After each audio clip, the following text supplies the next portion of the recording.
When logging in, sometimes there are a couple things that can go wrong with an account that will make it really impossible to log in without contacting Beeline and Blue and having us fix the issue for you. Let's go over them here really quickly.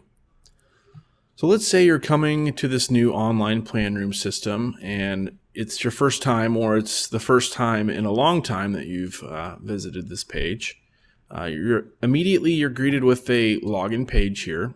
And if you're not sure you have an account, you can click the registration link.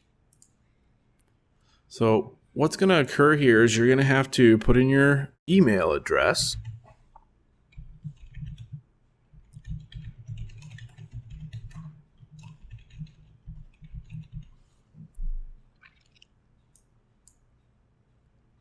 Oh, okay.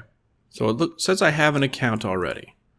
So that's good and bad. It's good because I have an account. It's bad because I don't know what any of the credentials are for logging in. So I'm going to go back to the login page and click Forgot Password. All right, I'm going to put my email address in here.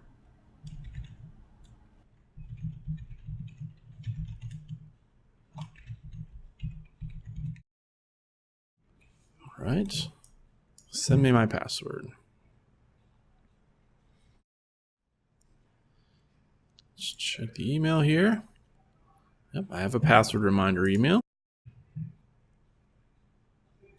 And here's my login information.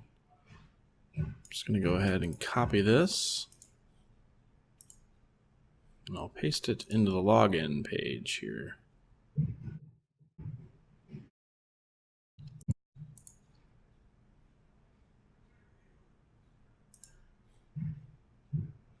All right, and I'll go grab the password too.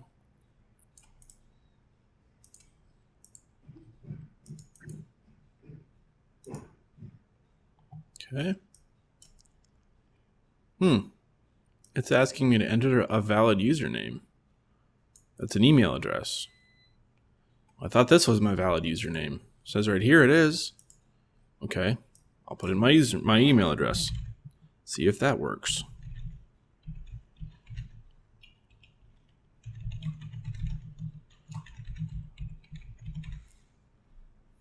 Same password.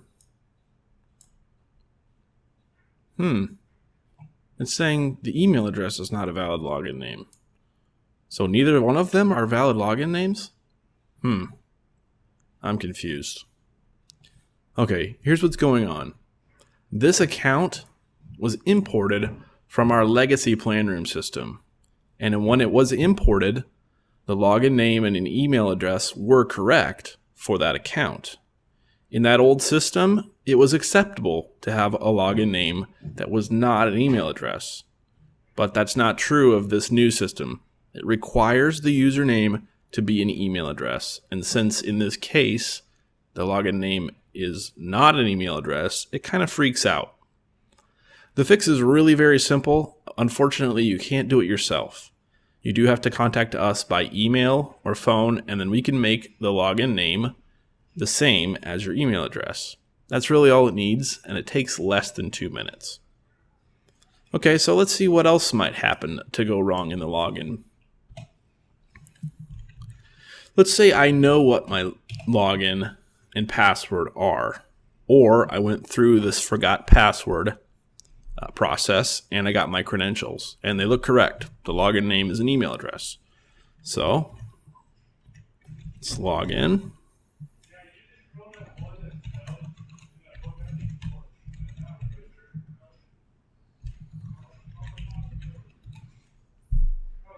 And I get this message.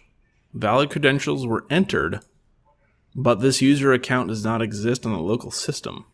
And uninvited bidders are not allowed on the system at this time. What's going on? Well, this software that the plan room was built on is used by a lot of other companies. Most of them are other reprographers like Beeline and Blue, and they're part of the ReproMax network. Some of them are even located in Iowa. Now, if you created an account on one of their plan rooms at some point, the system puts you into a global database. But that doesn't automatically give you access permissions to every system and project that uses this software. We have to manually put you into our local database system. Again, for this, you'll have to contact us by phone or email, and it just takes a couple minutes. So if you're running into this issue, contact us ASAP and we can fix it for you. Now let's see what it looks like when we actually log in correctly for the first time. All right, so I'm going to enter my password, my username, sorry.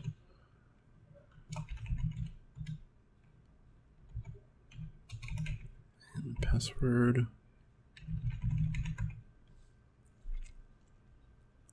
The first time you log in, it's going to want you to accept the end user license agreement. If you're a glutton for punishment, you can go ahead and read that. Otherwise, just click agree. And if this is the first time you've logged in, it's also going to want to review your contact information and make any changes or add some information if it's missing. Pretty much what you need to do is look for these red asterisks and fill in any fields that are required. Also, you might want to take a look at the construction code area over here. Check anything that applies to you, and then check your work service areas as well. Any place that you or your company does business, make sure that that's on there too. If everything looks correct, go ahead and click Finish and Update. And you're ready to enter the plan room and start looking at projects.